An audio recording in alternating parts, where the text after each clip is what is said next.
شاء اللہ لا حول ولا قوة الا باللہ العلی العظیم. اعوذ باللہ من الشیطان اللعین الرجیم. بسم اللہ الرحمن الرحیم. الحمد للہ الذی جعلنا من المتمسکین بولایت علی ابن ابی طالب و اولادہ المعصومین حجج اللہ علی العالمین صلوات اللہ علیہم اجمعین ولعنۃ اللہ علی اعدائہم اجمعین من یوم عداوتہم الی قیام یوم الدین. اما بعد فقد قال اللہ تبارک و تعالی فی کلامہ المجید وفرقانہ الحمید وہو اصدق الصادقین وقولہ الحق. بسم اللہ الرحمن الرحیم. یا ایہا الرسول بلغ ما انزل الیک من ربک وَإِن لَّمْ تَفْعَلْ فَمَا بَلَّغْتَ رِسَالَتَهُ وَاللَّهُ يَعْصِمُكَ مِنَ النَّاسِ إِنَّ اللَّهَ لَا يَهْدِي الْقَوْمَ الْكَافِرِينَ. صلوات بواد بلند. اللهم صل على محمد وآل محمد. سب سے پہلے میں آپ تمام برادران کو جشن غدیر کی مبارکباد پیش کرتا ہوں. ماشاءاللہ ماشاءاللہ. میں نے آپ کے سامنے اللہ کی لا ریب اور بے عیب کتاب میں سے سورہ المائدہ کی آیت نمبر 68 کو تلاوت کرنے کا شرف حاصل کیا ہے. خالق دو جہاں مالک زمین و آسمان اپنی لا ریب اور بے عیب کتاب میں ارشاد فرما رہا ہے جب بھی ذات پروردگار نے اپنے تمام انبیاء کو مخاطب کیا ہے تو ان کو ان کے ناموں کے ساتھ مخاطب کیا ہے. کسی کو یا موسیٰ کہا, کسی کو یا ابراہیم کہا, کسی کو یا عیسیٰ کہا, کسی کو شعیب کہا. جتنے بھی انبیاء گزرے ہیں سب انبیاء کو ذات پروردگار نے ان کے ناموں سے یاد کیا ہے.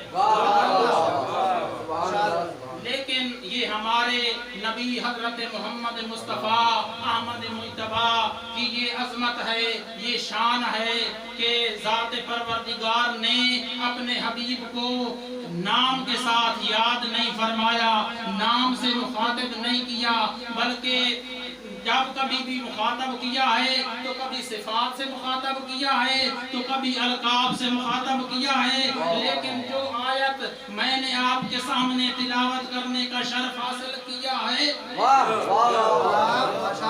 اس آیہ مجیدہ میں ذات پروردگار نے اپنے حبیب کو نہ کسی وصف کے ساتھ یاد فرمایا ہے, نہ کسی وصف کے ساتھ یاد کیا ہے, نہ کسی اور لقب کے ساتھ خطاب فرمایا ہے, بلکہ اس آیہ مجیدہ میں ذات پروردگار نے اپنے حبیب کو عہدے کے ساتھ مخاطب فرمایا ہے اور کہا ہے کہ یا ایھا الرسول بلغ ما انزل الیک من ربک. اے رسول جو کچھ آپ پر آپ کے رب کی طرف سے نازل ہوا ہے اس کو آج پہنچا دے. سمجھ آ رہی ہے میری بات کی؟ اس کو آج پہنچا دے. وَإِن لَّمْ تَفْعَلْ فَمَا بَلَّغْتَ رِسَالَتَهُ وَاللَّهُ يَعْصِمُكَ مِنَ النَّاسِ.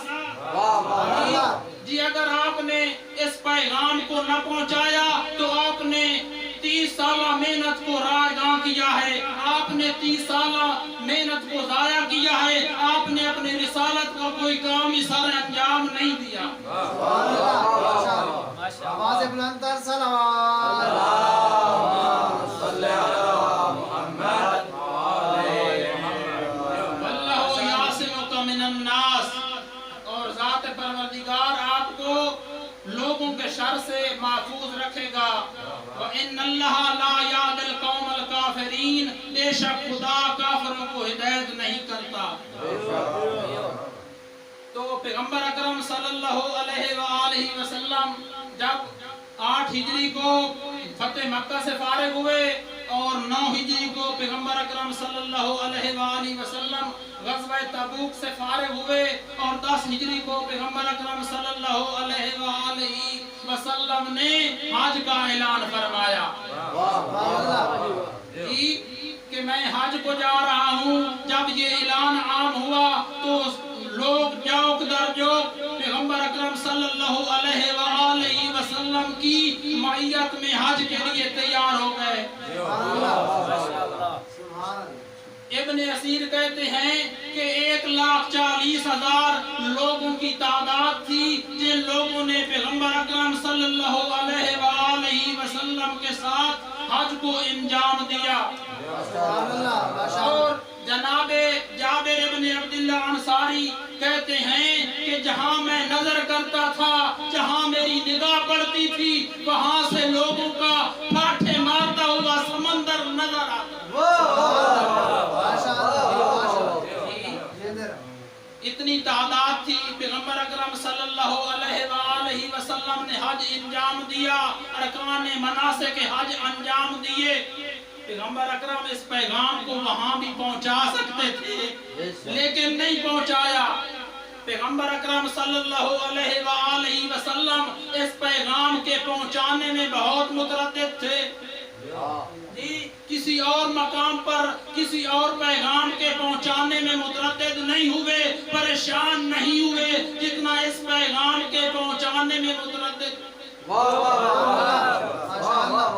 کیوں کہ پیغمبر اکرم جانتے تھے اور پریشان تھے اس لیے کہ میری امت میں سے کچھ ایسے بھی افراد ہوں گے جو اس امر کا انکار کر دیں گے، تو جو انکار کرے گا اس کے لیے جہنم واجب ہو جائے گی، اور جو اس کو مان لے گا وہ اس دنیا میں بھی کامیاب ہوگا، وہ آخرت میں بھی کامیاب ہوگا۔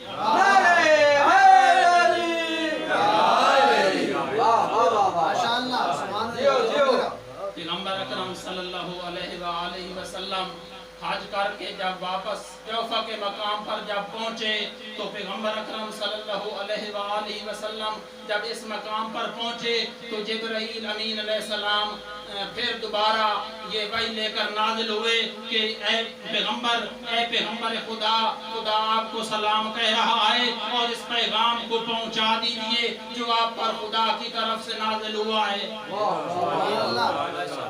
یہ کوئی اس وقت نازل نہیں ہوا تھا بلکہ یہ آیت پہلے نازل ہو چکی تھی، لیکن پیغمبر اکرم حضرت محمد مصطفیٰ اس موقع کی تلاش میں تھے، کوئی موقع مناسبت دیکھنا چاہتے تھے تاکہ مجھے اچھا سا مجمع مل جائے تاکہ میں اس پیغام کو پہنچا سکوں، پھر کل کو کوئی یہ نہ کہے کہ میں نے تو سنا۔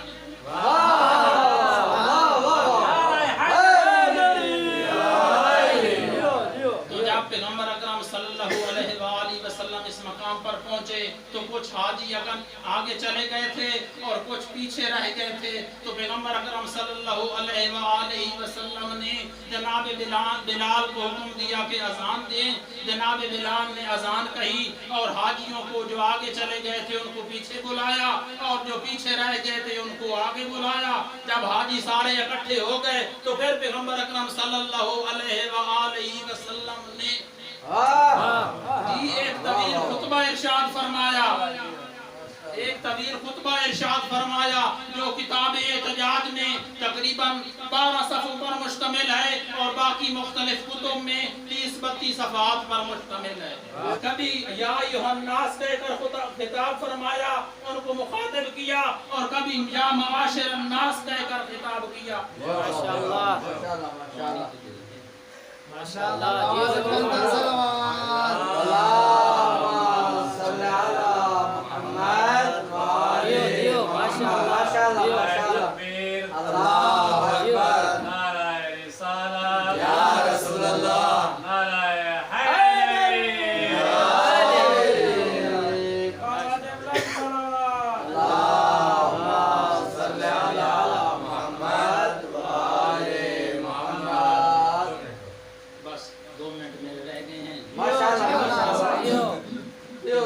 اکرم صلی اللہ علیہ وآلہ وسلم نے طویل خطبہ ارشاد فرمایا اور خطبہ جب دے دیا سب احکام بیان کر دیے تو اس وقت پیغمبر اکرم صلی اللہ علیہ وآلہ وسلم نے پوچھا کیا آپ تک یہ پیغام پہنچ گیا ہے؟